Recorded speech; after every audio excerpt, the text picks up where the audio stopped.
Organic কেউ দিতে পারবে না, এটা কখনোই যদি অর্গানিক বলে তাহলে এটা হচ্ছে হয় মিথ্যা বলছে, মার্কেটিং স্ট্র্যাটেজির কারণে বলতেছে, বা সে অর্গানিক সম্পর্কে জানে না। এটা আপনি লোকাল মার্কেটে সেল করবেন এবং মানুষকে কখনোই বিশ্বাস করাতে পারবেন না যে এটা নিরাপদ। আপনার ধরেন ক্যাপাসিটি আছে 200 কেজি 200 লিটার দুধ উৎপাদনের। এখন আপনি 200 লিটার প্রতিদিন 14 দিন করে আপনি এটাকে 2800 লিটার দুধ আপনি ধ্বংস করে ফেলতেছেন, তাহলে এই কস্টিংটা কারা দেবে?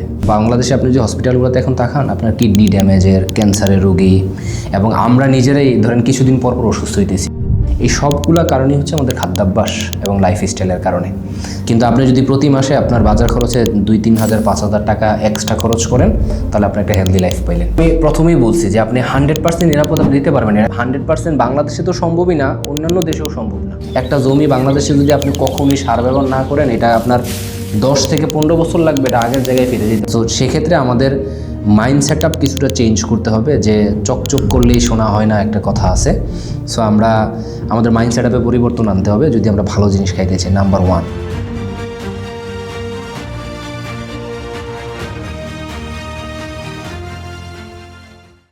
আসসালামু আলাইকুম হাবিব ভাই, কেমন আছেন? ওয়ালাইকুম আসসালাম, আলহামদুলিল্লাহ।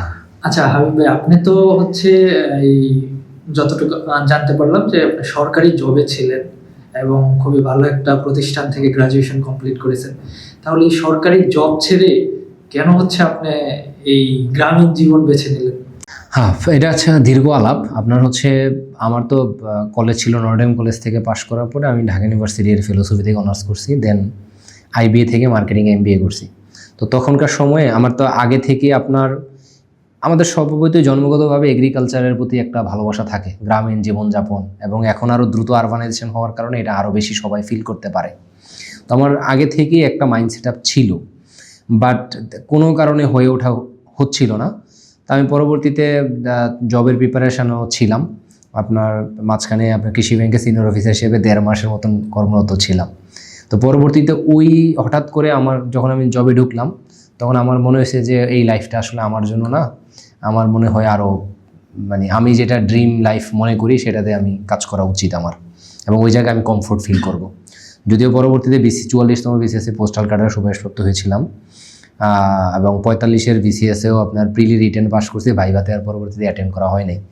দেন এরপরে আর কোনো বিসিএসই অ্যাটেন্ড করি নাই। এটার কারণটা হচ্ছে যেহেতু আমি আমার কেরিয়ারের প্ল্যান শিফট করে পুরোপুরি মনস্থির হয়েছি যে আমি এগ্রিকালচার সেক্টর নিয়ে কাজ করব, এই কারণে এখন এখানে আসার কারণ ওই লাইফ থেকে, একটা সেটেল লাইফ থেকে এই সেক্টরে আসার কয়েকটা কারণ আছে। প্রথম কারণ ছিল ভালো লাগা, ভালোবাসা। কিন্তু এটা দিয়ে তো আর শুধু হবে না, এখানে আমাদের একটা ইনকাম সোর্স এবং বিজনেসের জায়গা তৈরি করতে হবে, আদারওয়াইজ সম্ভব না। তো আমার একটা কনসার্ন, অনেক দিন ধরে কনসার্ন তৈরি হয়েছে নিরাপদ খাবারের যে জায়গাটা। তো দেখা গেছে যে বাংলাদেশে সব কিছুতে ভেজাল হইতেছে। তো দেখা গেছে আমার কাছে মনে হয়েছে আমি যদি সরাসরি উৎপাদনে কানেক্ট হইতে পারি, তাহলে আমি কম্পারেটিভলি নিরাপদ খাবার উৎপাদন করতে পারবো। এবং এই জায়গায় আমার নর্মালি বিজনেস, আমি যেহেতু আইবিএ থেকে এমবিএ করছি, সো এখানে একটা বিজনেসের কাজ হচ্ছে প্রবলেম সলভ করা। তো দেখা গেছে যে আমার কাছে মনে হয়েছে বর্তমানে সবচেয়ে বড় প্রবলেমই হচ্ছে কম্পারেটিভলি, তুলনামূলকভাবে নিরাপদ খাবার নিশ্চিত করাই হচ্ছে বড় প্রবলেম, নাই এটা অনেক ক্ষেত্রে। সো আমি যদি এই জায়গায় সরাসরি উৎপাদনের জায়গাতে ইনভলভ হইতে পারি, তাহলে এই প্রবলেমটা আমি সলভ করব। আর প্রবলেম সলভ করা মানে এটাকে আমরা বিজনেস বলতে পারি। বিজনেসের কাজই হচ্ছে যে মানুষের যে কোনো একটা প্রবলেম নিয়ে কাজ করা, সেটা সলভ করা, এখানে হচ্ছে বিজনেস। তো আমি আমার ভালোবাসার সাথে আমার বিজনেসের আইডিয়া দুইটাকে ম্যাচ করে তারপর হচ্ছে এই সেক্টরে কাজ করতে নামছি। এবং রাইট নাও এই মুহূর্তে প্ল্যান হচ্ছে যে একটা নিরাপদ প্রাণীজ আমিষের ব্র্যান্ড তৈরি করা। যেমন বর্তমানে সেফ চিকেন নিয়ে কাজ করতেছি, ফিউচারে আস্তে আস্তে দেখা গেছে যে গরু দুধ, ডিম, মুরগির ডিম, হাঁসের ডিম, কিংবা মাছ, নিরাপদ মাছের উৎপাদন, এগুলাতে ধীরে ধীরে যাব। একটা সারা দেশব্যাপী ব্র্যান্ড তৈরি করার একটা প্ল্যানে আছে আর কি। সো এই কারণে একটা সেটেল জব থেকে একটা এই সেক্টরে আসা আর কি মূলত। আচ্ছা ভাই, আপনি বিসিএস ক্যাডার থেকে এই যে খামারি হয়ে গেলেন সরাসরি, তো এই জিনিসটা আপনার ফ্যামিলি কিভাবে নিচ্ছে? এটা কি ফ্যামিলি থেকে আপনি কি সাপোর্ট পাচ্ছেন, নাকি হচ্ছে কোনো ধরনের প্রবলেম? এটা আসলে যে কোনো ফ্যামিলির জন্য অ্যালাউ করা কঠিন। এটা আমি ফ্যামিলির পার্সপেক্টিভ থেকে যদি আমি নিজেই থিঙ্কিং করি, তাহলে এটা মানা কঠিন। বাংলাদেশের টপ জবগুলোর মধ্যে একটা ধরা হয় বিসিএস ক্যাডার, এবং সবাই চেষ্টা করে। ইনফ্যাক্ট আমার একটা সময়ে বিসিএস ক্যাডারের হওয়ার অনেক স্বপ্ন ছিল, কিন্তু আমি যখন হইলাম বা আমার মাইন্ড সুইচ হইল এবং আমার ড্রিম যেই কাজ, কৃষি সেক্টরে যুক্ত হওয়া, এটা যখন সুইচ করলাম কিছু নেগেটিভ রিয়েক্ট তো ফ্যামিলিতে তৈরি হয়েছেই। কেউ কেউ ঠিকঠাক মতো এখনও মানতে পারে নাই, কেউ কেউ হচ্ছে কিছুটা সাপোর্ট দিচ্ছে, বিকজ তাদের কাছে আমার অ্যাকচুয়াল ড্রিমটা আজ থেকে 10 বছর পরে আমি কোথায় যাইতে চাই এই ড্রিমটা তাদের সাথে শেয়ার করছি। তো সেখান থেকে হয়তো ওরা কিছুটা বেশ ভালো মোটামুটি সাপোর্ট দিচ্ছে ফ্যামিলির বেশ কিছু মেম্বার, আর কেউ কেউ এখনও কিছুটা আছে। তো আমি সেটা তাদের ক্ষেত্রে মানে নেগেটিভলি দেখতেছি না, কারণ এটা ভেরি সিম্পল, একটা সেটেল জায়গা থেকে একটা আনসেটেল জায়গাতে আসছি। কারণ আমি একটা 10 বছর পরে ব্র্যান্ড তো দাঁড়াবে, আর রাইট নাও আমি হচ্ছে যেখানে মানে একেবারে আরাম একটা জীবন যাপন করার কথা, এই জায়গায় আমি মাঠে ঘাটে কাজ করতেছি, চেষ্টা করতেছি উৎপাদনের সাথে সরাসরি কানেক্ট থাকার। সো ফ্যামিলি মেম্বারদের ক্ষেত্রে কারো কারো সাপোর্ট বেশি ভালো পাচ্ছি, কারো কারো কিছু ক্ষেত্রে এখনও তারা একটু, আমার আশা করি আমরা একটা সময়ে সবাই আমাকে সাপোর্ট দিবে আমি বিশ্বাস করি আর কি। আমার যেই টার্গেটেড আমার যে ড্রিমটা আছে ওই ড্রিমের কাছাকাছি যখন যাইতে পারবো আশা করি তারাও আমার ইয়াটা বুঝতে পারবে আর কি। এই হচ্ছে ব্যাপার। কি এমন আপনার জীবনে ঘটেছিল যে কারণে আপনার মনে হলো যে আপনাকে নিরাপদ খাবার নিয়ে কাজ করতে হবে, বা ছোটবেলার কোনো স্মৃতি যেটা মনে করে আপনার হচ্ছে এই কাজে এই ইয়াতে আসা? না, এটা খুবই গুরুত্বপূর্ণ কোয়েশ্চেন। এটা প্রথম কথা হচ্ছে মানে আমি পুরোপুরি চারিপাশের বিভিন্ন ভিডিও বলেন, ডকুমেন্টারি বলেন, এগুলো দেখে পুরো মানে আতঙ্কের মধ্যে ছিলাম। কিভাবে? আমি দেখেন, একটা সময় মানুষ হচ্ছে গরুর খাঁটি দুধ খুঁজত, তারপরে তো মানুষ মনে করলো যে আচ্ছা খাঁটি লাগবে না, গরুর দুধ হইলেই হবে। কারণ কি? কারণ হচ্ছে এখন দুধ কিন্তু কেমিক্যাল দিয়ে বানাইতেছে, তাই না ব্যাপারটা? তো মানুষ মনে করে আচ্ছা ঠিক আছে খাঁটি লাগবে না, আপনি একটু পানি মিশান, তারপর আমাকে দুধ দেন গরুর। ব্যাপারটা হচ্ছে এরকম। সো এই জায়গায় একটা বিশাল আতঙ্কের জায়গা তৈরি হয়েছে খাবারে নিয়ে। তারপর আপনি দেখবেন যে আপনি যদি নিউজ চ্যানেলগুলো দেখেন যে বাচ্চাদের শরীরে অ্যান্টিবায়োটিক কাজ করতেছে না, এরকম একটা ব্যাপার। এটার কারণ হচ্ছে অ্যান্টিবায়োটিকের যথেষ্ট ব্যবহার।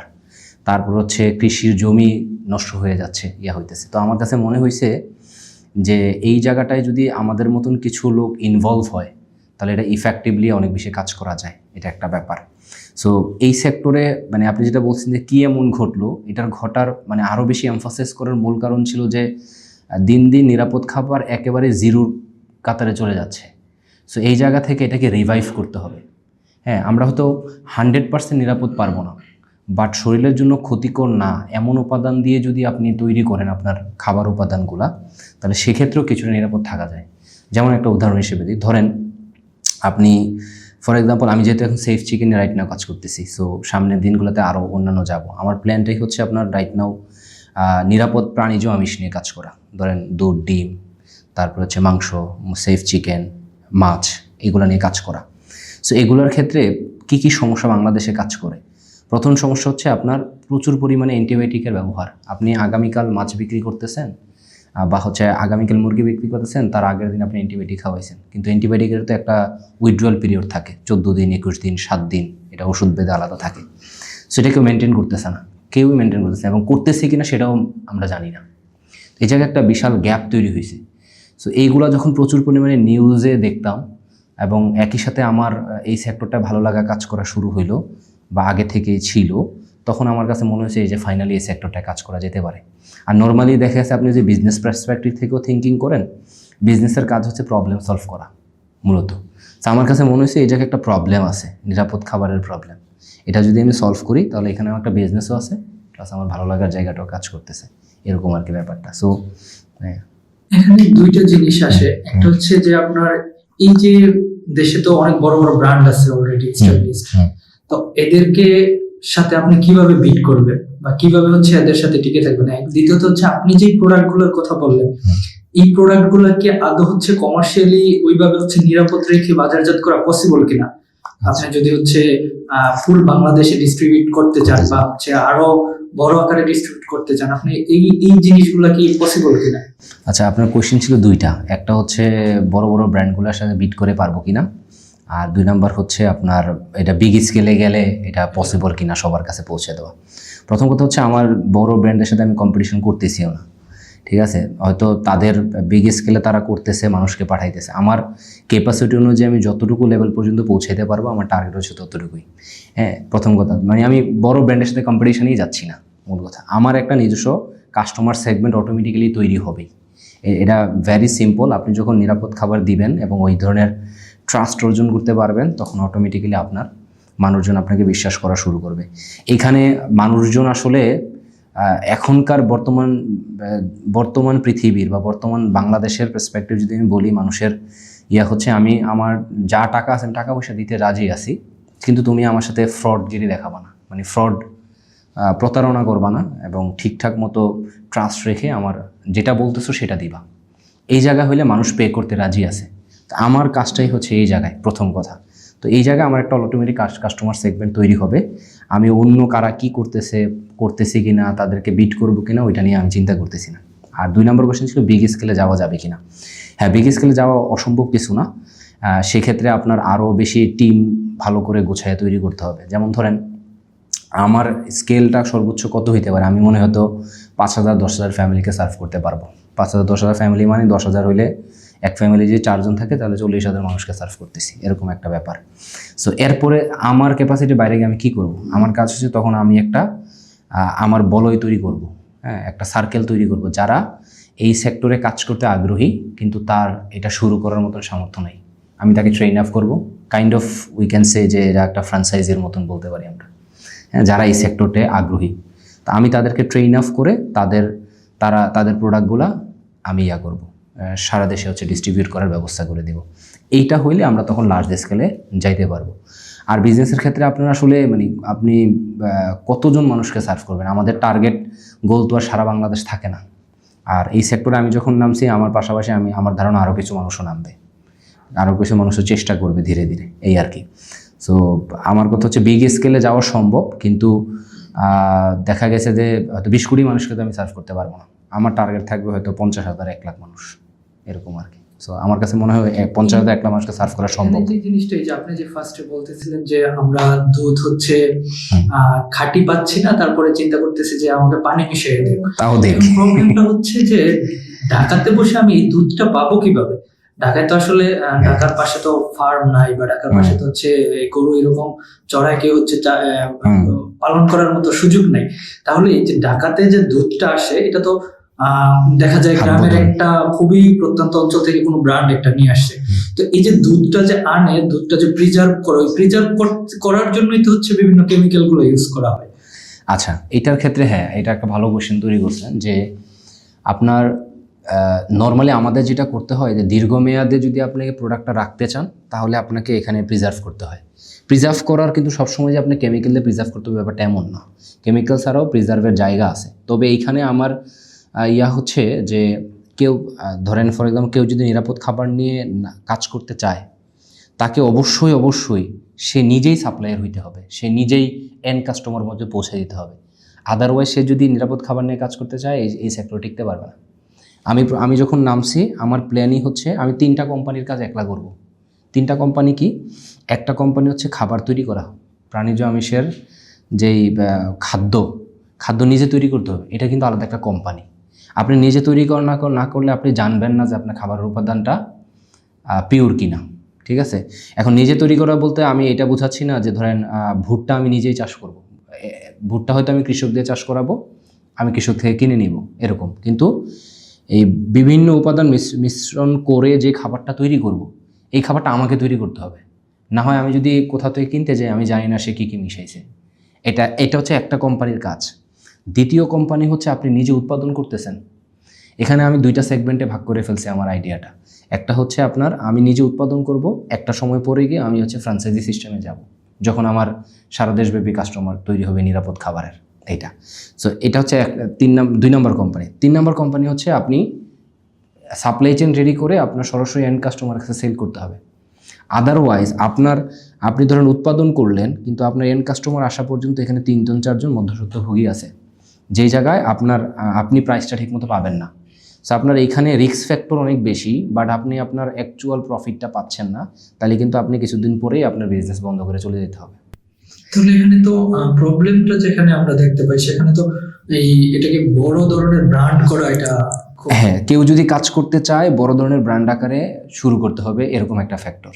কারণ আপনার আমি যেটা বললাম যে উৎপাদন করে এন্ড কাস্টমারে পৌঁছে দেওয়ার ক্যাপাসিটি তৈরি করতে হবে। এখন প্রশ্ন হচ্ছে যে সবার তো এই ক্যাপাসিটি থাকবে না।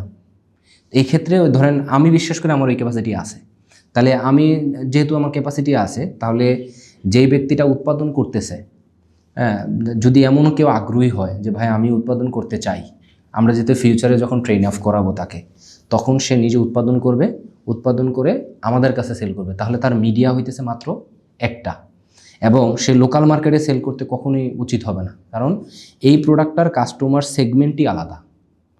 এটা আপনি লোকাল মার্কেটে সেল করবেন এবং মানুষকে কখনোই বিশ্বাস করাতে পারবেন না যে এটা নিরাপদ, এটাকে একটু বেশি পে করতে হবে, এরকম ব্যাপারটা। কারণ এখন প্রশ্ন হচ্ছে, অনেকেই আমার এই ভিডিও দেখার পর অনেকে বলতে পারে যে বেশি প্রাইস রাখার কথা বলে ফেলতেছেন বা ইয়া করতেছেন। এটার ক্ষেত্রে কয়েকটা মাথায় রাখতে হবে। এখানে প্রথম কথা হচ্ছে আপনার উৎপাদন কস্টিং বেশি থাকে এই জায়গায়। হ্যাঁ, আপনার যখন আপনি খাবারের উপাদান দিবেন, আপনার লো কোয়ালিটির খাবারের উপাদান দিয়ে খাবার তৈরি করলে এটার ইফেক্টটা কিন্তু আমাদের শরীরে থাকে। দ্বিতীয়ত আপনার এখানে রিস্ক ফ্যাক্টর বেশি।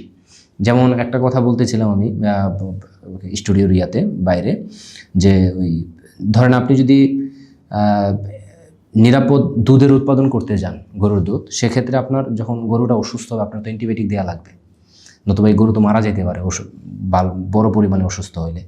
সেক্ষেত্রে আপনার কী করতে হবে, ওই যেই উইথড্রল পিরিয়ডটা আছে অ্যান্টিবায়োটিকের, ওই সময়টায় আপনি এই দুধটা বিক্রি করতে পারবেন না, কারণ এই দুধের ভিতরে অ্যান্টিবায়োটিকের রেসিডিউটা থেকে যাবে। তাহলে আপনি যে ওই দুধটা নষ্ট করে ফেলবেন, আপনার ধরেন ক্যাপাসিটি আছে 200 কেজি 200 লিটার দুধ উৎপাদনের, এখন আপনি 200 লিটার প্রতিদিন 14 দিন করে আপনি এটাকে 2800 লিটার দুধ আপনি ধ্বংস করে ফেলতেছেন। তাহলে এই কস্টিংটা কারা দেবে? এই কস্টিং তো ভোক্তা পরবর্তীতে সে যখন বিক্রি করবে তারাই দিতে হবে। তো এই জন্য অটোমেটিক্যালি প্রাইসটা কিছুটা বেশিই পড়বে আপনি যদি ওইটা মেনটেন করতে চান। এখন ওইটা মেনটেন করে যারা এই সেগমেন্টে কিনতে চায় ক্রেতা, তাদের একটা আলাদা মাইন্ডসেট আপ আছে। কারণ আমরা যখন একটু লম্বা আলোচনা হয়ে যেতেছে, আমরা যখন ধরেন হসপিটাল, বাংলাদেশে আপনি যে হসপিটালগুলোতে এখন তাকান, আপনার কিডনি ড্যামেজের, ক্যান্সারের রোগী, এবং আমরা নিজেরাই ধরেন কিছুদিন পর পর অসুস্থ হইতেছি, এই সবগুলা কারণই হচ্ছে আমাদের খাদ্যাভ্যাস এবং লাইফস্টাইলের কারণে। সো আপনার এখানে যদি আপনার একজন মানুষের কিডনি ড্যামেজ হলে আপনার হাসপাতালে যখন আপনি চিকিৎসা নিতে যান, আপনি দেখা যাচ্ছে 2 লাখ 3 লাখ 4 লাখ টাকা চলে যায়, তারপরেও মানুষ আর আগে স্বাভাবিক লাইফে ফিরতে পারে না। কিন্তু আপনি যদি প্রতি মাসে আপনার বাজার খরচে 2-3 হাজার 5 হাজার টাকা এক্সট্রা খরচ করেন, তাহলে আপনি একটা হেলদি লাইফ পাইলেন, একটা ভালো খাবার পাইলেন, আপনার অসুস্থ হওয়ার চান্সেসও কম, এবং হচ্ছে আপনার রিকভারি করা সহজ হবে। ব্যাপারটা এরকম আর কি। তো এই মূলত এখানে যে জিনিসটা আমি করলাম আপনার কথায়, সেটা হচ্ছে যে যদি আমরা এই যে এত নিজেই সাপ্লাই চেইন পর্যন্ত মেনটেন করি একেবারে ভোক্তা পর্যন্ত, তাহলে কি এইভাবে একটা ব্র্যান্ড কি বড় হইতে পারে কিনা? একটা ব্র্যান্ড তো এত যখন একটা ব্র্যান্ড অনেক বড় হবে, সারা দেশ ডিস্ট্রিবিউট করতে যাবে, তাহলে তো ওই ব্র্যান্ডের পসিবল না একজনের পক্ষেই সব কাজগুলো করা। আচ্ছা, এখানে একটা ইয়া আছে আমাদের, হয়তো একটা গ্যাপ আছে। গ্যাপটা হচ্ছে আপনি যখন বড় বড় কোম্পানি দেখবেন, কোম্পানি একটা হইলেও কোম্পানি ওরা অটোমেটিক্যালি 3টা বানায়।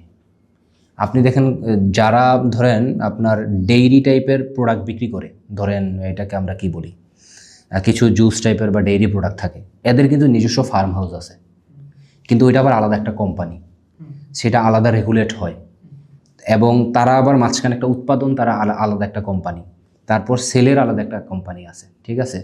সো ফ্যাক্টরটা হচ্ছে এটাই। আমি যখন রাইট নাও দেখতেছেন যে আমি একজন ব্যক্তি 3টা কাজ করতেছি, কিন্তু এটা যখন আমার আস্তে আস্তে গ্রো করবে, তখন এটা আলাদা অটোমেটিক্যালি 3টা কোম্পানি তৈরি হয়ে যাবে। কিন্তু এক ব্যক্তির আন্ডারে কিংবা একই কোম্পানির সিস্টার্ন কনসার্ন বলতে পারেন আর কি, আপনি খাবার তৈরির একটা কনসার্ন মাঝখানে একটা আপনার হচ্ছে উৎপাদন, তারপরে হচ্ছে একটা সেল করার আর কি। এটা টাফ জব। হ্যাঁ, এখন আমার কথা হচ্ছে, আপনি যদি নিরাপদ খাবার নিশ্চিত করতে চান, আবার আপনি মার্কেটে টিকে থাকতে চান, তাহলে আপনাকে এটা মেনটেন করতে হবে। কারণ আপনি যদি এমন করেন যে ভাই আমি নিরাপদ খাবার উৎপাদন করব কিন্তু আমি লোকালি সেল করব, তাহলে তো আপনি টিকবেন না। আবার আপনি নিরাপদ, যেমন আমি ছাগল পাললাম কিন্তু ছাগলের খাবারটা আমি উৎপাদন করতেছি না বা আমার রেগুলেশনে নাই, তাহলে আমি এটা তো ঠিকঠাক মতো নিরাপদ বলতেও পারতেছি না। আমি যেমন এখন সেফ চিকেন বলতেছি, আমি যদি সেফ চিকেনের খাবারটা যদি আমি আমার নিজস্ব উপাদান দিয়ে না তৈরি করি, তাহলে আমি তো জানি না এখানে ট্যানারি বর্জ্য আছে কিনা, ট্যানারি বর্জ্য। তারপরে ধরেন আমি তো এখানে জানতেছি না যে এই খাবারের সাথে অ্যান্টিবায়োটিক আছে কিনা, খাবারের সাথে গ্রোথ হরমোন আছে কিনা, আমি তো এটা জানতেছি না। কিন্তু আমি যখন নিজে ইয়া করতেছি, আমি জানি যে আমি এখানে ট্যানারি বর্জ্য দেই নাই, আমি এখানে অ্যান্টিবায়োটিক দেই নাই খাবারটার মধ্যে, আমি এখানে কোনো গ্রোথ হরমোন দেই নাই। সো ফ্যাক্টরটা হচ্ছে এটা। তো যে কাজ করতে চাইবে তার এই জায়গাটা, এই চ্যালেঞ্জটা নিতে হবে। এটা নিয়ে তাকে হচ্ছে সামনের দিকে আগাইতে হবে, আদারওয়াইজ সার্ভাইভ করাও কঠিন। মূল কথা হচ্ছে এটা। তবে আমার এখানে একটা আছে, আমাদের এই জায়গাটা অনেক বেশি কঠিন হওয়ার কারণ হচ্ছে আমাদের আশেপাশের ইকোসিস্টেমটা আমাদের ফেভারে নাই। মূল সমস্যা হচ্ছে আপনি এটা বাংলাদেশের রেগুলেশন হইতে শুরু করে, মানে গভর্নমেন্টের রেগুলেশন হইতে শুরু করে অন্যান্য যেই বিষয়গুলো আছে, মানে আপনি একটা অনিরাপদ পৃথিবীতে নিরাপদ করতে আপনি একাই বা কয়েকজন মানুষ নিরাপদ থাকতে চাইতেছে, কিন্তু অটোমেটিক্যালি এটা নিরাপদ থাকে না। হ্যাঁ, কিছু না কিছুভাবে অনিরাপদ হয়। তো ফ্যাক্টরটা হচ্ছে এটা আর কি। তো এটা আমার ধারণা যে যখন বেশি সংখ্যক মানুষ এখানে কাজ করা শুরু করবে, ভোক্তাদের মধ্যে একটা কনসার্ন তৈরি হবে ধীরে ধীরে, তখন আমার ধারণা সরকার থেকেও এই ব্যাপারগুলোতে অনেক বেশি আরও রেগুলেশন আসা শুরু হবে। আমার কাছে এটা মনে হয়। আচ্ছা, আমি আসলে যে বিষয়টাকে ফোকাস করতে চাচ্ছিলাম সেটা হচ্ছে আপনি যে প্রোডাক্টগুলোর কথা বললেন এবং আমরা যে প্রোডাক্টগুলো নিয়ে আলাপ করতেছি, সাপোজ ধরেন হচ্ছে আমি একটা উদাহরণ দিলে জিনিসটা ক্লিয়ার হবে। চাল, লাল চাল বলি, তো এই চালে যখন কোনো কাটিং পলিশিং হয় না তখন এই চালে খুব দ্রুতই হচ্ছে পোকা আসে, ঠিক আছে? আচ্ছা, সো এই চালে যে দ্রুত পোকা আসার কারণে এই চালটা তো আপনি ব্র্যান্ড হিসেবে যখন এস্টাবলিশ করতে চান, একটা ব্র্যান্ডের একটা প্রোডাক্ট উৎপাদন থেকে বাজারজাত করা পর্যন্ত একটা টাইম দরকার হয়। যখন একটা সিঙ্গেল পার্সন, এখন যারা লাইক আমরা দেখি যে ফেসবুক অনেকেই এই বিজনেস গুলো করে, তো এরা তো আসলে নিজে হচ্ছে জাস্ট হচ্ছে বাসায় আনে প্রোডাক্ট অনলাইনে ডেলিভারি করে দেয়, একদিন দুই দিনের একটা এখানে হচ্ছে গ্যাপ থাকে। কিন্তু আমরা যখন ব্র্যান্ড করে এটাকে করব, তখন আপনার প্রোডাকশন থেকে বাজারজাত করার পর্যন্ত একটা মিনিমাম একটা টাইম থাকবে। তো দেখা যায় এই টাইম পিরিয়ডের মধ্যে এই প্রোডাক্টের প্রবলেম হয়ে যায় যখন কোনো কিছু আপনি কেমিক্যাল বা প্রিজারভেটিভ কোনো কিছু দেওয়া না হয়। এখন আপনি একটা ব্র্যান্ড করবেন, আপনাকে অবশ্যই একটা সুপার শপে প্রোডাক্ট রেখে বিক্রি করতে হবে। তো এখন ওই সুপার শপে আপনি প্রোডাক্ট দিয়ে 2 দিনে বিক্রি হবে না, 3 দিনে বিক্রি হবে না, একটা মিনিমাম টাইম এখানে থাকবে। তো অন্যান্য প্রোডাক্টগুলো যখন ওইটাতে পোকা আসতেছে না, আপনি প্রোডাক্টটা দিলেন 2 দিনের ভিতরে পোকা চলে আসে, তখন ওই সুপার শপ এই প্রোডাক্টগুলো রাখতে চায় না, বা হচ্ছে তারা এটা আসলে বিক্রি করে হয় না, কাস্টমারও হচ্ছে এটা দেখে নিতে চায় না। এই প্রবলেমটা থেকে বের হওয়ার কোনো সুযোগ আছে কিনা? না হলে কিভাবে নিরাপদ খাদ্যের ব্র্যান্ড দাঁড়াবে? যেখানে হচ্ছে আপনি ধরেন একটা নরমাল একটা ব্র্যান্ড হচ্ছে সে সুপার শপে প্রোডাক্টগুলো রাখতেছে, আস্তে আস্তে বিক্রি হইতেছে, প্রবলেম নেই। আমরা যদি দৌড়ি, বাংলাদেশে হচ্ছে আটা বিক্রি হয়, আটা কিন্তু হচ্ছে মাসের পর মাস দোকানে পড়ে থাকে, সুপার শপে পড়ে থাকে, কিছুই প্রবলেম হইতেছে না। কিন্তু আমরা যখন লাল আটা কোনো কিছু না মিক্স করে প্রিজারভেটিভ কিংবা কেমিক্যাল রাখি, সেক্ষেত্রে দেখা যায় বাসায় রাখলেও আপনার 10 দিন 15 দিনের মধ্যে একটা পোকা চলে আসে। এইটার আসলে কি কোনো সলিউশন আছে কিনা? আচ্ছা, না হলে কিভাবে নিরাপদ না, এটা দাঁড়াবে? এটা কিন্তু খুবই কনসার্নের একটা ইস্যু। প্রথম কথা হচ্ছে আপনি কেমিক্যাল দিতে পারবেন না কিংবা হচ্ছে কোনো কীটনাশক দিতে পারবেন না, ব্যাপারটা কিন্তু এমন না। আমাদের এখানে একটা মিসকনসেপশন আছে। যেমন আমি যেটা বারবার রিলেট করতেছি যে অ্যান্টিবায়োটিকের ব্যাপারটা বা ওইসব ব্যাপারটা, কারণ আমি ওইটা নিয়ে এখন কাজ করতেছি। আপনি অ্যান্টিবায়োটিক দিতে পারবেন, বাট আপনাকে যেটা করতে হবে উইথড্রল পিরিয়ড মেনটেন করতে হবে। সেম গোস টু আপনি কীটনাশকও দিতে পারবেন। কীটনাশকেরও প্রকারভেদ আছে। কিছু কীটনাশক আছে ভালো কীটনাশক, হ্যাঁ, যেটা বাংলাদেশে আমদানি খুব কম হয়। হ্যাঁ, এটা একটা ফ্যাক্টর। আপনি কীটনাশক দিতে পারবেন, কিন্তু কীটনাশক যে 2 প্রকার, একটা ভালো কীটনাশক, একটা মোটামুটি একটা খারাপ কীটনাশক, যেটা আমাদের শরীরের জন্য অনেক বেশি ইফেক্ট ফেলে। তো আপনি ওইটাকে বাদ দিয়ে ভালো কীটনাশকটা ব্যবহার করবেন, নাম্বার 1। নাম্বার 2, কীটনাশক ব্যবহার করার পরে আপনার একটা উইথড্রল পিরিয়ড মেনটেন করতে হয়, যে আমি আজকে কীটনাশক ব্যবহার করে কালকেই আমি মার্কেটে সবজিটা আমি সেল করব না। সেম গোস্ত চালের ক্ষেত্রে আপনি যেমন শুটকির ক্ষেত্রে আমি যেটা দেখলাম, শুটকিতেও কেমিক্যাল দিতে হয়, না হয় এটা দীর্ঘদিন থাকে না, নষ্ট হয়ে যায়। সো আপনার ওই জিনিসটাই মেনটেন করতে হবে, কিন্তু বাংলাদেশে এই জিনিসটা মেনটেন হয় না। আপনি কেমিক্যাল দিবেন, ভালো কেমিক্যাল দেন, এবং কেমিক্যালের উইথড্রল পিরিয়ড বা হচ্ছে এটার একটা নির্দিষ্ট মাত্রা থাকে, যে আপনি এই মাত্রায় দিতে পারবেন, ওই মাত্রায় দিতে পারবেন না। এই মাত্রাগুলো মেনটেন করলে আমাদের মনে হয় যে অনেকখানি এই প্রবলেমটা রিডিউস করা সম্ভব। এটা আমরা কি ওইভাবে চিন্তা আসলে করতে পারি? এটা কি আপনার যখন কেমিক্যালের ছোঁয়া একটা প্রোডাক্টে পেয়ে গেল, তারপর এটাকে আমরা ওইভাবে নিরাপদ কি বলতে পারি? না, আমরা হয়তো জীবন চালানোর জন্য পেট বাঁচানোর জন্য জিনিসটাকে আমরা করতে পারি, যে হচ্ছে মানে নিজেরা সন্তুষ্ট থাকার জন্য, যে একটা পিরিয়ড মেনটেন করার পরে জিনিসটা একটু মানে এই ক্ষতিকর দিকটা একটু কমলো, এটা আমরা করতে পারি। বাট আমাদের যে নিরাপদের স্বপ্ন দেখি, ওই নিরাপদটাকে আমি প্রথমেই বলছি যে আপনি 100% নিরাপদ আপনি দিতে পারবেন, এটা আমি কখনো বলিও না। এটা আমি বলি না, কেউই বলবে না। 100% বাংলাদেশে তো সম্ভবই না, অন্যান্য দেশেও সম্ভব না। তাহলে এক্ষেত্রে কি করা হয়? এক্ষেত্রে আমাদের শরীরে কিন্তু সহনশীল মাত্রা আছে। যেমন ধরেন আপনার আর্সেনিকের একটা সহনশীল মাত্রা আছে আমাদের শরীরে, যে এর নিচে যদি থাকে, আপনার এটাকে আমরা এমআরএল বলি সব কিছুতে, ম্যাক্সিমাম রেসিডিউ লিমিট। হ্যাঁ, এর নিচে যখন থাকবে তখন আমাদের এটা শরীরের সহনশীল এবং এটা ক্ষতিকর না। ব্যাপারটা হচ্ছে এরকম আর কি। তো আপনার মানে 100% থাকবেই না, এইটা এক্সপেক্ট আমরা কেউ করিও না। মূল ব্যাপার হচ্ছে এটা, আমরা যেটা এক্সপেক্ট করি সেটা হচ্ছে আমাদের শরীরের সহনশীল মাত্রার নিচে যেন থাকে ব্যবহারটা, এবং ওইটা দিয়ে বাংলাদেশে সম্ভব। কিছু কিছু সিনারিওতে অসম্ভব বলতে আমি যে বলছি, আমাদের আমি জানি না অডিয়েন্সটা কীভাবে নেবে, বাংলাদেশে পারচেস ক্যাপাসিটি অনেক কম। হ্যাঁ, আমরা দেখা গেছে যে যত কম দামে কিনতে চাই, কিন্তু আপনি কম টাকায় ভালো প্রোডাক্ট দেওয়া আমার কাছে মনে হয় যে কোয়ার ইম্পসিবল। আপনার হয় বাংলাদেশের মানুষের জীবনযাত্রার মান বাড়ানোর জন্য সরকারের কাজ করতে হবে, মান বাড়াইয়া যেন পারচেস ক্যাপাসিটি বাড়ে। পারচেস ক্যাপাসিটি বাড়লে এই ভালো প্রোডাক্টটা বাংলাদেশের সব মানুষ ক্রয় করতে পারবে।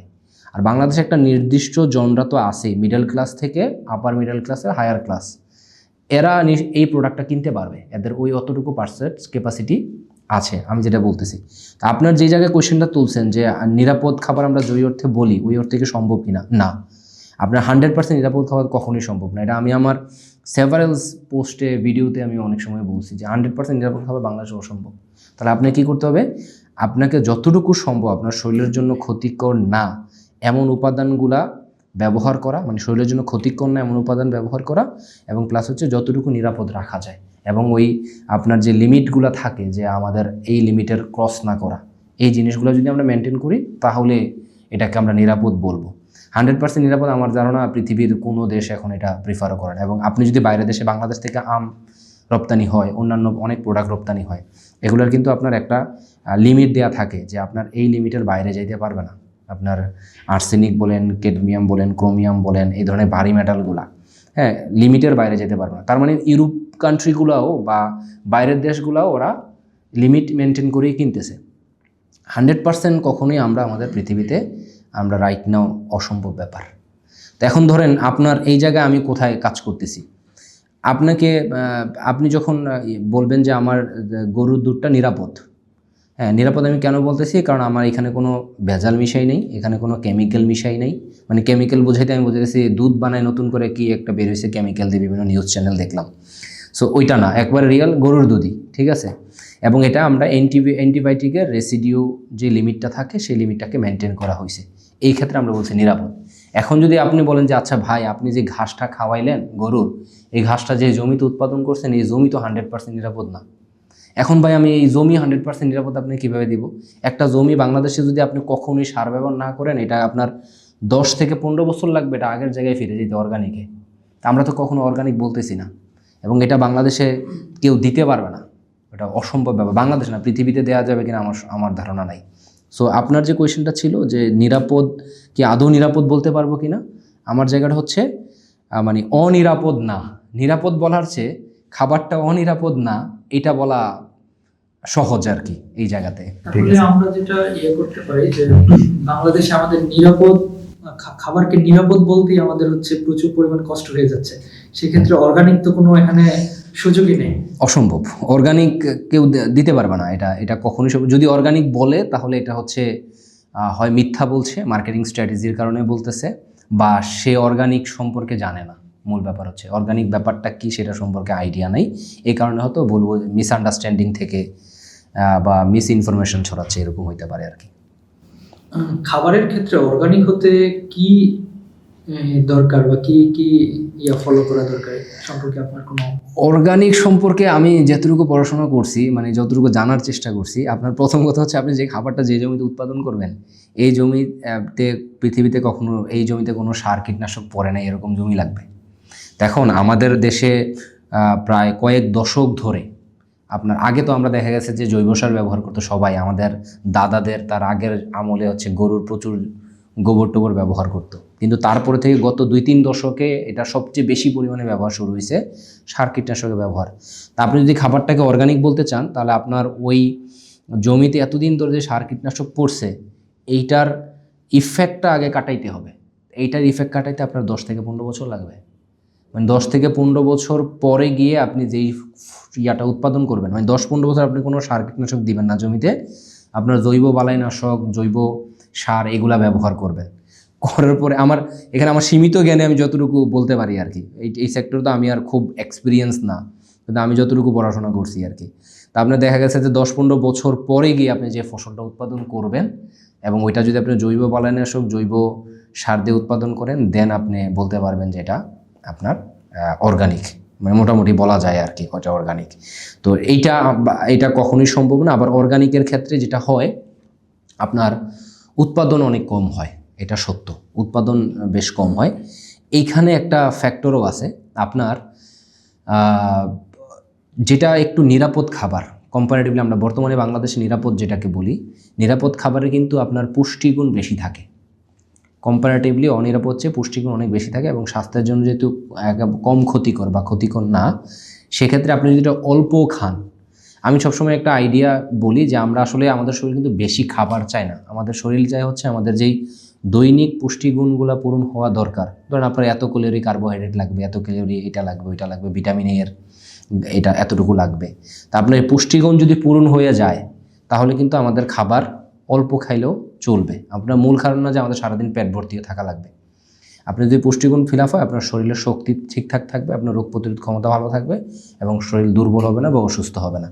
তো আপনার নিরাপদ খাবারটায় আপনার পুষ্টিগুণ বেশি থাকার কারণে আপনি যদি অল্পও খান, সেক্ষেত্রে আপনার শরীর সুস্থ থাকবে এবং এটা আপনার জন্য বেনিফিটেড আর কি, ব্যাপারটা এরকম।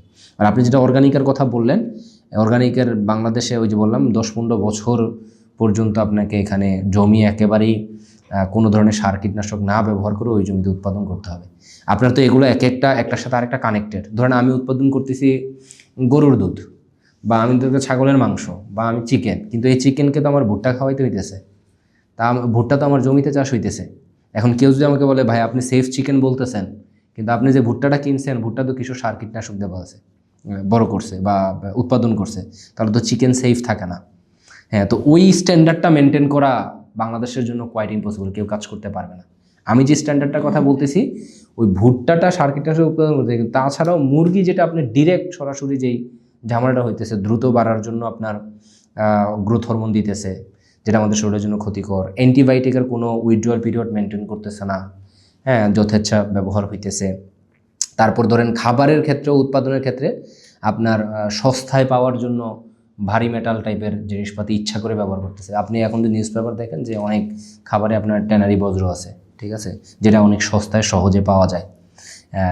এটা মূলত হচ্ছে আপনার ওই যে মূলত হওয়ার কথা ছিল হাড়ের গুঁড়া মিক্স করার কথা ছিল। তো হাড়ের গুঁড়া বাংলাদেশে আমদানি করা এক্সপেন্সিভ, ভালো আর হাড়ের গুঁড়াটা, তো এই কারণে এটা কী করে বাংলাদেশের ট্যানারি বজ্র অনেকেই মিশায়।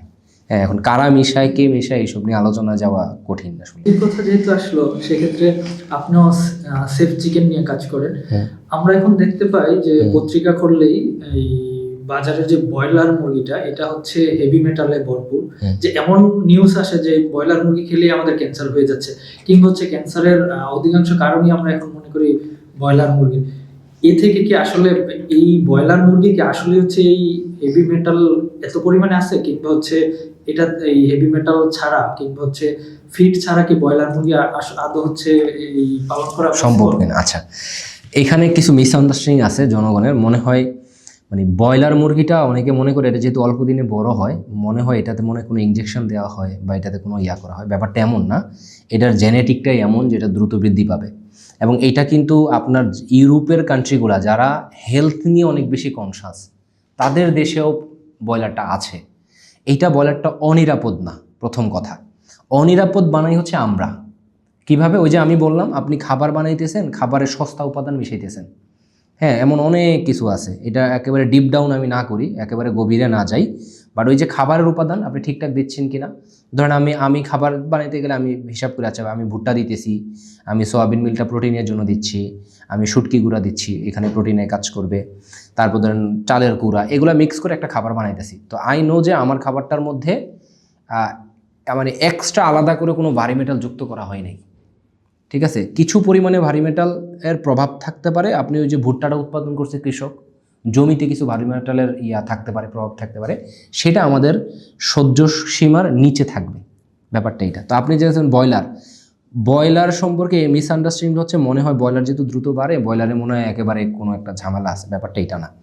আর ফিড নিয়ে অনেকের একটা মিসকনসেপশন আছে যে ফিড খাওয়ায় পালছে, মুরগির খাবারই ফিড।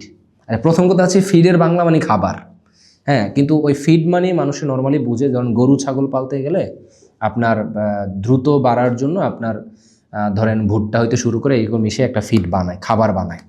সো এটার জন্য, কিন্তু এটা গরু ছাগলের জন্য আপনার, গরু ছাগল হচ্ছে তৃণভোজী প্রাণী, হ্যাঁ, এদেরকে আপনি খাওয়াবেন, ফিড খাওয়াবেন, কিন্তু এটা একটা নির্দিষ্ট মেনটেন করতে হবে, মানে এক বেলা বা একটা পরিমাণ মেনটেন করতে হবে। কিন্তু কিছু কিছু সময় দেখা যাচ্ছে কুরবানির আগ মুহূর্তে বা করে অনেকেই করে টানা ফিড খাওয়াইতেছে, কিন্তু গরুর আসল খাবার কিন্তু ফিড না।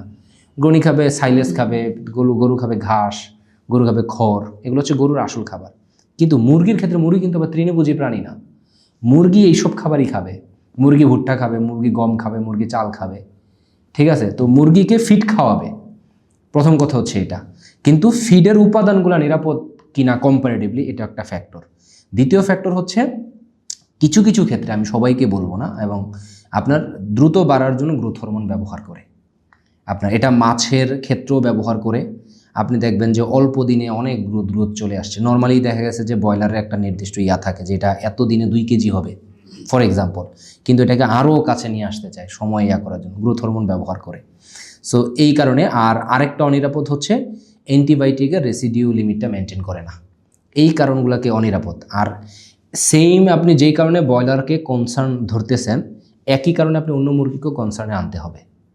হ্যাঁ, অন্য মুরগি হয়তো বাজারে কী কী আছে, টাইগার আছে, কালার বাট আছে, সোনালি আছে, হ্যাঁ, এবং দেশি মুরগি যদি আমি ধরি, ঠিক আছে। সো আপনি ব্রয়লারের যে কনসার্নটা ধরছেন, অন্য মুরগির ক্ষেত্রে একই কনসার্ন। আর আমার ব্রয়লারের ক্ষেত্রে আমার যে ব্যাখ্যাটা ছিল যে ব্রয়লারকে মানুষ অনিরাপদ মনে করে, কিন্তু আসলে কোন কোন কারণে অনিরাপদ হইতে পারে এটা আমি বলছি। সো একই কারণে অন্য মুরগিগুলো অনিরাপদ হইতে পারে। এখানে আরেকটা কনসেপশন ক্লিয়ার করি। অনেক সময় মনে করে যে ধরেন আপনার দেশি মুরগিগুলো কি করে, বাইরে ছেড়ে দেওয়া হয়, বাইরে পোকামাকড় খায়। এখানে আমার আইডিওলজি বলে আর কি, যে দেশি মুরগি বাইরে যে পোকামাকড় খাইতেছে, ও কিন্তু ওর নিজস্ব পুষ্টি চাহিদা পূরণ হইতেছে না, বুঝেন। এখানে বেশি মুরগির স্বাদটা বেশি কেন, কারণ হচ্ছে সে ঘুরে বেড়ায়। এই স্বাদ বেশি হবে, আপনি যদি ব্রয়লারকেও বাইরে ছেড়ে দেন, ব্রয়লারেরও স্বাদ ভালো হবে মাসেল এক্সারসাইজের কারণে, ঠিক আছে। দেশি মুরগি যে আপনি বাইরে ছেড়ে দিছেন, সে বাইরে যে খাবারটা খাইতেছে তার কিন্তু সঠিক পুষ্টি চাহিদা পূরণ হয়নি। মাংসের যদি তার খাবারে যদি সঠিক পুষ্টি চাহিদা পূরণ না হয়, মাংসের মধ্যেও আপনার সঠিক পুষ্টি চাহিদা থাকবে না। তো আমার কাছে মনে হয় দেশি মুরগিকেও আপনার ফিড খাওয়াইতে হবে, কিন্তু এটার আপনার ওই যে বললাম ফিডের উপাদান ঠিকঠাক থাকতে হবে। আমার আইডিয়াটা বুঝাইতে পারছি কিনা?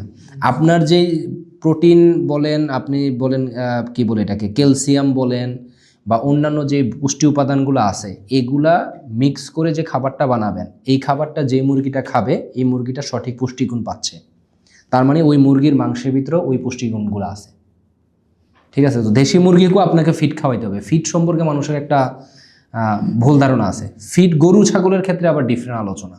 গরু ছাগলকে সারাদিনটা আপনি ফিড খাওয়াবেন না, গরু ছাগলকে আপনি ঘাস খাওয়াবেন, সে হচ্ছে তৃণভোজী প্রাণী। কিন্তু মুরগি তৃণভোজী প্রাণী না, মুরগির খাবার লিস্টের মধ্যে তৃণভোজী নাই। আগের কালে যেই খাবার ছিল, আমাদের খাবারের প্রচুর পরিমাণে স্বাদ ছিল, পুষ্টি ছিল। এখন বর্তমানে এই খাবারগুলোতে কেন হচ্ছে ওই রকম স্বাদ পাওয়া যায় না, বা কিংবা ওই রকম পুষ্টি নেই? আচ্ছা, এটার কয়েকটা কারণ হইতে পারে। একটা কারণ হচ্ছে আগে বেশিরভাগ আমরা দেশি জিনিসপত্র খাইতাম, শাকসবজি হতে শুরু করে সব কিছু দেশি ছিল। এখন আমাদের খাদ্যের চাহিদা পূরণ করার জন্য ক্ষেত্র বিশেষে ইচ্ছাকৃতভাবে হোক বা যেভাবে হোক হাইব্রিডটা নিয়ে আসা হয়েছে। প্রধান কারণ, এটা একটা বড় কারণ, হাইব্রিডের স্বাদ ওরকম নাই। দ্বিতীয় একটা কারণ হচ্ছে আগের যে শাকসবজি বা যে কোনো কিছু উৎপাদন করা হইতো, আপনার দেখা গেছে যে জৈব সার প্রয়োগ করে মাটিতে উৎপাদন করা হতো, এবং মাটির গুণাগুণও ভালো ছিল। আপনি আগে দেখবেন যে মাটি খুঁড়লে কেঁচু পাওয়া যেত। এখন আপনি বাংলাদেশের আপনি অনেক জমিতে যান, খুঁড়লে কোনো কেঁচু পাবেন না, কিন্তু মাটির মূল উর্বরতা রক্ষা করে তো কেঁচু। এখন কেঁচু নাই কেন? না হওয়ার কারণ হচ্ছে আপনার অতিরিক্ত পরিমাণে সার কীটনাশকের ব্যবহার। এইটা আপনার কৃষক হচ্ছে সে যথেষ্ট পরিমাণ এই বিষয়ে এডুকেট না, কিংবা তাকে ক্ষেত্র বিশেষে এমফাসাইজ করা হইতেছে, একটু উৎসাহিত করা হইতেছে বেশি বেশি সার কীটনাশক ব্যবহার করার জন্য। আপনার পরিসংখ্যান বলতেছে কিছুদিন আগে ডেইলি স্টারের একটা নিউজ ছিল যে বাংলাদেশের মাটির পিএস লেভেল এখন 4.5, থাকার কথা ছিল 6.5। তারপরে আপনার কৃষক হচ্ছে প্রয়োজনের তুলনায় 15-20% সার কীটনাশক বেশি ব্যবহার করতেছে, এবং আমাদের এখনকার জমিতে জৈব সার ব্যবহার না করার কারণে আপনার মাটির যে অর্গানিক ম্যাটার বলে এটাকে, ফসল সুন্দরভাবে উৎপাদনের জন্য অর্গানিক ম্যাটারের পরিমাণ এখন 0.5 থেকে 1.7%-এ আছে। এটার হচ্ছে 5% থাকার কথা ছিল, যেখানে আমার 2%ও নাই। 2% থাকলেও মোটামুটি চলে, কিন্তু কিছু কিছু জমিতে এটা 1%-এরও নিচে নেমে গেছে। সো মূলত হচ্ছে এই যে আমাদের মাটি, বাতাস, তারপরে হাইব্রিড জিনিসপত্রগুলো বাজারে প্রচুর পরিমাণে চলে আসা, এই সব কিছু মিলে আগের মতো স্বাদ পাওয়া যায় না। তো কৃষক যেটা হয় যে এখানে একটা কৃষকের হচ্ছে, কৃষককে যেহেতু মোটামুটি বোঝানো হয়, কৃষক যেটাই বোঝায় কৃষককে সে সেটাই বুঝে। তা আমরা যদি কৃষককে মানে কৃষক মনে করে যে বেশি সার কীটনাশক দিলে বেশি উৎপাদন হবে, কিন্তু কৃষক নিজেই জানে না তার উৎপাদন কমতেছে, তার মাটির গুণাগুণ কমতেছে, পরবর্তী সে যে ফসলটা উৎপাদন করবে সেটার মান কমে যাবে, ফসল কম উৎপাদন হবে। তো এখানে কৃষককে এডুকেট করারও একটা ব্যাপার আছে আর কি। আমার মনে হয় যে এই জন্য আমাদের আগেরকার মতন খাবারের যে স্বাদ, এই স্বাদটা আমরা ঠিকমতো পাই না আর কি। কৃষক কেন এখন এত প্রয়োজনেরও বেশি হচ্ছে আপনার সার কীটনাশক জমিতে দিতেছে, কিংবা নাকি তারা হচ্ছে বাধ্য হচ্ছে দিতে? আচ্ছা, এটা খুবই কোয়েশ্চেন। মানে ব্যাপারটা হচ্ছে কি, কৃষক তো বাংলাদেশের মানে এখন পর্যন্ত, মানে আগে পর্যন্ত বেশিরভাগ কৃষকেরই পড়াশোনার লেভেল কম। আমি তাদেরকে যথেষ্ট সম্মান দিয়ে বলতেছি, যথেষ্ট লিটারেসি কম। তো যার কারণে তাকে যেভাবে বুঝাইতেছে সে সেভাবেই বুঝতেছে। তো তাকে যখন আপনি বুঝাবেন বেশি বেশি যে এই সারটা দেন, ওইটা আরও বেশি দেন, এটা কীটনাশক আরও বেশি দিলে ঠিক হয়ে যাবে, এরকম একটা ব্যাপার। সো সে ওইটা মনে করতেছে আচ্ছা ঠিক আছে এটা দেই, ঠিক, কিন্তু আসলে কিন্তু তার প্রাপ্য ফলাফল পাইতেছে না, উল্টা তার কস্টিং বাড়তেছে। ঠিক আছে। সো মূল ব্যাপার হচ্ছে কৃষককে যেভাবে এডুকেট করা হবে কৃষক সেভাবেই কাজ করবে। তো এই সেক্টরটায় দুইটা কাজ করা যেতে পারে এখানে। একটা হচ্ছে সরকারিভাবে হোক বেসরকারিভাবে হোক কৃষককে আরও বেশি এডুকেট করা, যে পরিমিত সার কীটনাশক ব্যবহার করা, যত বেশি পারা যায় জৈব সার ব্যবহার করার চেষ্টা করা। ঠিক আছে, আর এটা একটা ফ্যাক্টর। আরেকটা হচ্ছে এই সেক্টরে এডুকেট মানুষদেরকে আরও বেশি ইনভলভ হইতে হবে, তাহলে তারা মোটামুটি মাত্রা বুঝবে যে আপনার এতটুকু জমির মধ্যে, ধরেন ফর এক্সাম্পল 1 একর জমি অথবা 1 বিঘা জমি, এত শতাংশ জমি, এই 5% জমি 6% জমিতে আপনার এই পরিমাণ সার ব্যবহার করতে হয়। কৃষক তো সেটা জানে না, বা তার এটা জানারই নাই। তাকে যদি বলা হয় যে আচ্ছা 5% জমিতে আপনি এত কেজি সার ব্যবহার করেন, সেইটাই ব্যবহার করবে। বাট তার যাচাই বাছাই করার যে আসলে এটা তো বেশি পরিমাণে হয়ে যাচ্ছে, এত সার লাগবেও না।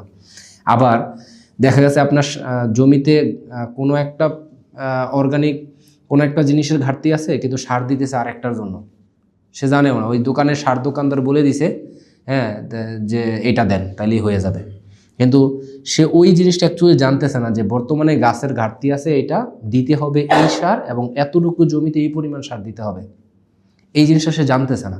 তো এই জায়গায় তাকে এডুকেট করার একটা ব্যাপার আছে। আর বেশি বেশি ধরেন যার যতটুকু আছে জৈব সার ব্যবহার করার জন্য প্রায়োরিটি দেওয়া। 100% জৈব সার দিয়ে বাংলাদেশে উৎপাদন করা এখন কঠিন হয়ে যাবে, কারণ ওই যে বললাম বীজের ক্ষেত্রে একটা ফ্যাক্টর আছে। বীজ হচ্ছে হাইব্রিড বীজ।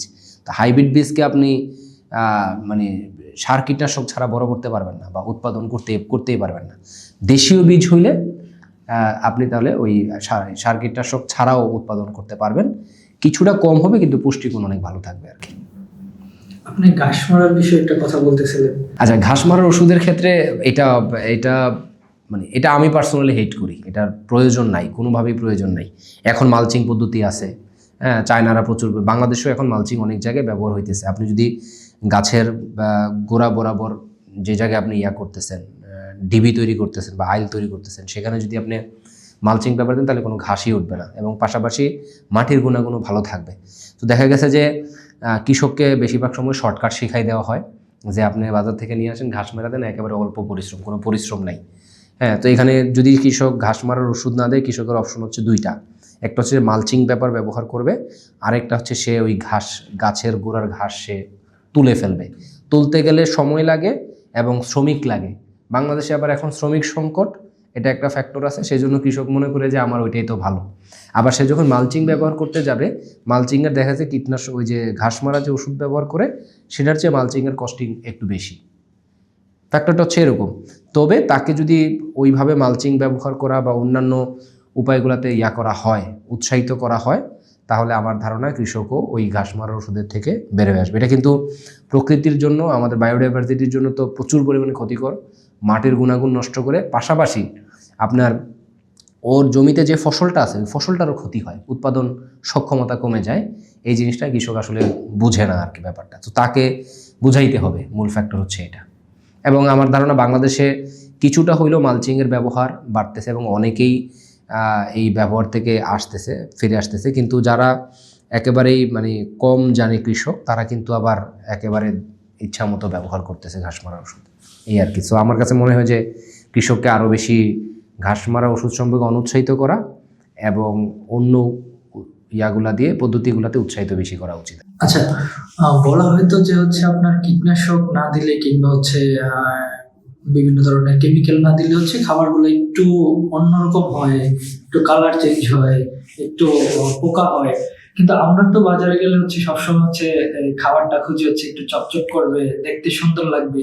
তাহলে এটা আসলে কিভাবে করা যায়? আচ্ছা, এটার ক্ষেত্রে আমি দুইভাবে ব্যাখ্যা করবো। একটা হচ্ছে এটা ট্রু যে আমরা সবসময় খুঁজি হচ্ছে চকচকে জিনিস, একেবারে সুন্দর পলিশড একটা ব্যাপারে খুঁজি।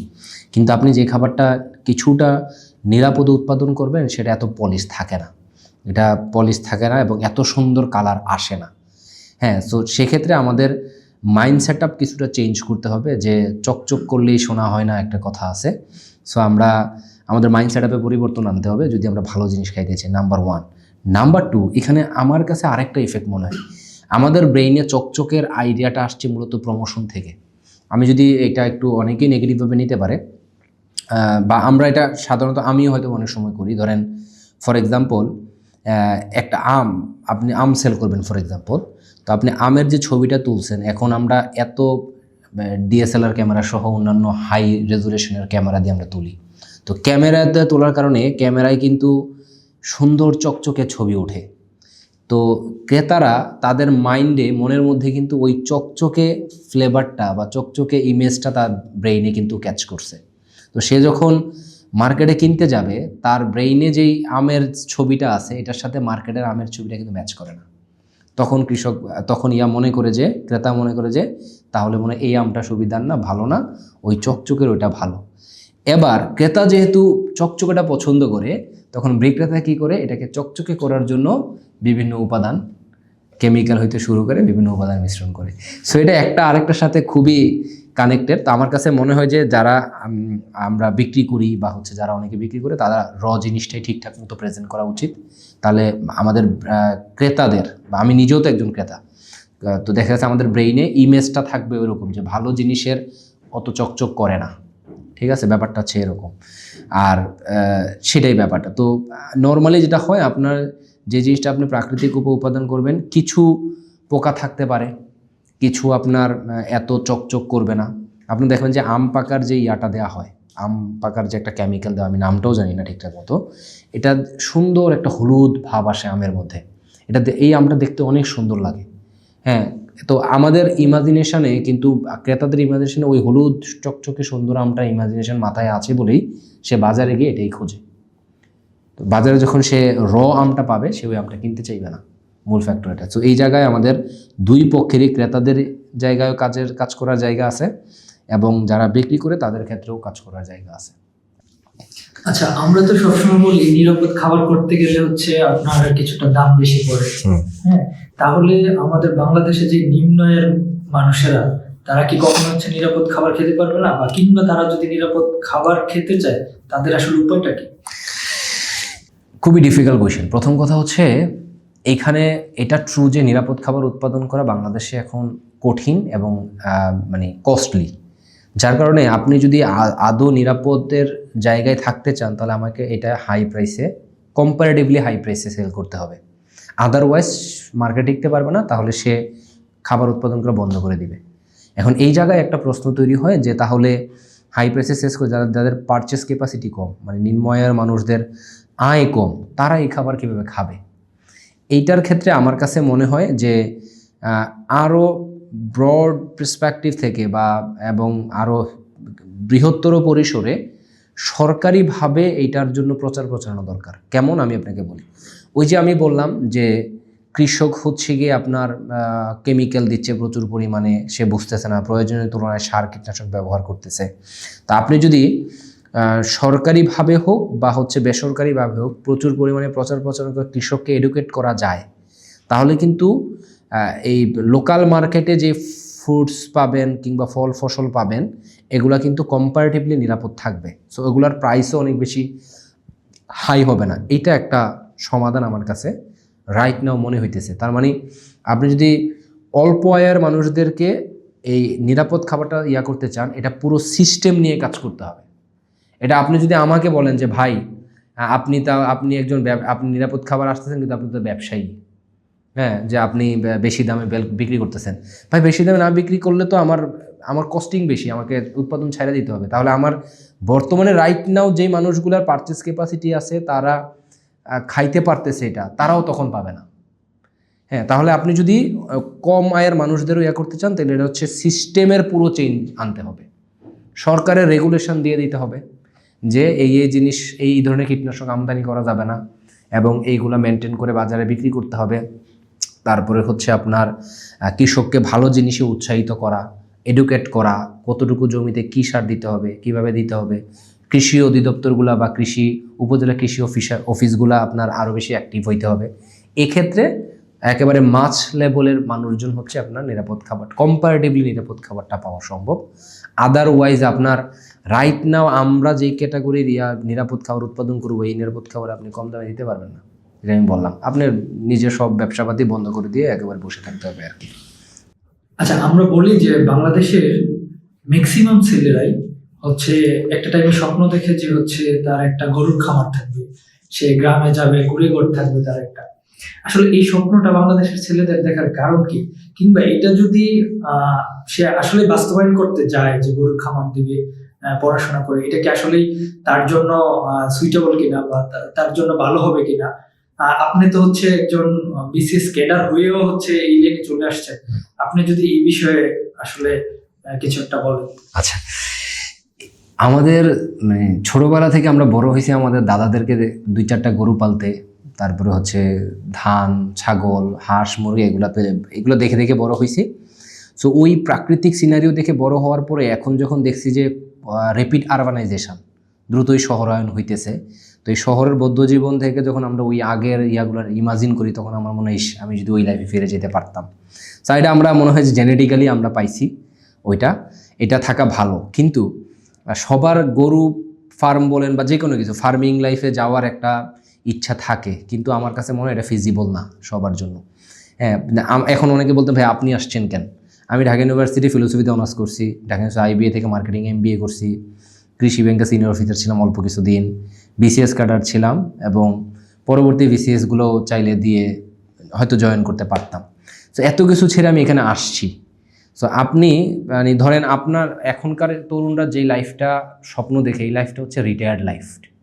মানে আপনি একটা জব থেকে বা কোনো কিছু থেকে রিটায়ার্ড করছেন, অথবা আপনার বাপের অনেক টাকা পয়সা আছে, আপনি একটা ফার্ম হাউস করলেন, এখানে দেখাশোনা করলেন, এটা হলে ঠিক আছে। বাট আপনি স্বপ্ন দেখলেন গরু ফার্ম করতে নেমে গেলেন, এটা আমার কাছে ফিজিবল মনে হয় না। কেন মনে হয় না? কারণ হচ্ছে এখানে আপনাকে আপনার ভালোবাসার পাশাপাশি প্রপার বিজনেস আইডিয়া নিয়ে আসতে হবে। আদারওয়াইজ আপনি কিছুদিন করলেন, করে দেখলেন যে আপনার নিজের চলাফেরার টাকা পয়সা হইতেছে না, পরে একেবারে দেউলিয়া হইয়া বা হচ্ছে সব হারাইয়া আপনি আবার মনে করলেন কোনো একটা উপায় কোথাও একটা খুঁজি, এরকম। আমি এখানে ভালো লাগার পাশাপাশি আমি শুরুতে বলছিলাম যে একটা বিজনেস আইডিয়া নিয়ে আসছি। বিজনেসের কাজ হচ্ছে প্রবলেম সমাধান করা, সলভ করা। যেখানে প্রবলেম আছে সেখানে বিজনেস আছে। আপনি প্রবলেম সলভ করবেন, তাহলে আপনি এখানে বিজনেস করতে পারবেন। তাহলে আপনার ওই যে আমার ভালোবাসাটা প্লাস হচ্ছে ইনকাম সোর্স, দুইটা ম্যাচ করলে তাইলে আপনি হচ্ছে সামনে আগাইতে পারবেন। হ্যাঁ, আর আপনি যখন ইনকাম সোর্সে নামবেন তখন এই ব্যাপারটা অতটাও এত মধুর না, সিনেমেটিক না ব্যাপারটা। হ্যাঁ, যখন সিনেমেটিক হয় কখন আপনি অন্যান্য ইনকাম সোর্স আপনার অনেক আছে, আপনি পাশাপাশি একটা ফার্ম করে রাখছেন, মাঝে মাঝে যান, ভিজিট করেন, করেন, ওইটা সিনেম্যাটিক ফ্রেমে সুন্দর করে ভিডিওতে অনেক ভালো লাগে। কিন্তু when you what can say think about the income source, তখন কিন্তু এটা সুন্দর, মানে অত সুন্দর না যতটা সুন্দর আমরা সিনেমায় ভিডিওগ্রাফিতে দেখি আর কি। ওইখানে যেমন আমি আসছি কেন, আমার কাছে মনে হয়েছে যে বাংলাদেশে দিন দিন কম্পারেটিভলি নিরাপদ খাবার কমতেছে, এখানে একটা বিশাল গ্যাপ তৈরি হইতেছে। তো এই জায়গায় যদি আমি কাজ করতে পারি তাহলে আমার এখানে একটা বিজনেসের একটা প্রবলেম সমাধান করতেছে, আমার একটা বড় বিজনেস আছে এখানে, আমি যে একটা প্রাণীজ আমিষের একটা ব্র্যান্ড তৈরি করতে পারবো নিরাপদ খাবারের। সো এই বিজনেস আইডিয়া থেকে আসছি।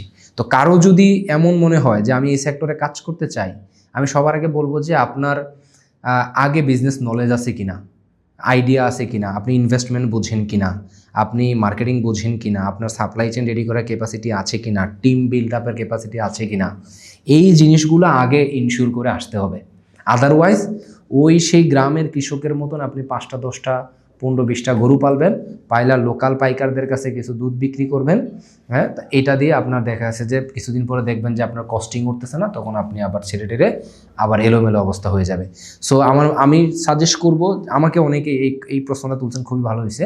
আমাকে অনেকেই কোয়েশ্চেন করে, ভাই আপনি আমার ইন্সপিরেশন, আপনি এত বিসিএস ক্যাডার যেখানে মানুষের অনেক স্বপ্ন থাকে, আপনি এই চাকরি ছেড়ে দিয়েছেন, আপনি তার মানে এই চাকরি ছেড়ে দিয়ে কি আসছেন, আপনাকে ফলো করে আসতে চাই।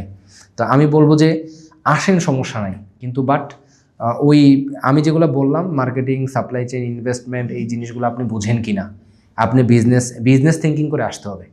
ধরেন আপনার ক্রিকেট খেলতে ভালো লাগে, ক্রিকেট খেলা আর ক্রিকেট অ্যাজ আ প্রফেশন হিসেবে নেওয়া দুইটা আলাদা জিনিস। আপনি যখন প্রফেশন হিসেবে নেবেন তখন দেখবেন আপনার শরীর খারাপ লাগলেও ট্রেনিংয়ে যাওয়া লাগতেছে, প্র্যাকটিস করা লাগতেছে, আবার টিমে চান্স পাওয়ার জন্য দিন রাত আপনার পরিশ্রম করা লাগতেছে। তখন সেটার এত আমরা সিনেমায় যতটা, ভিডিওগ্রাফিতে যতটা সুন্দর দেখি, তখন আর ওইটা অতটা সুন্দর না।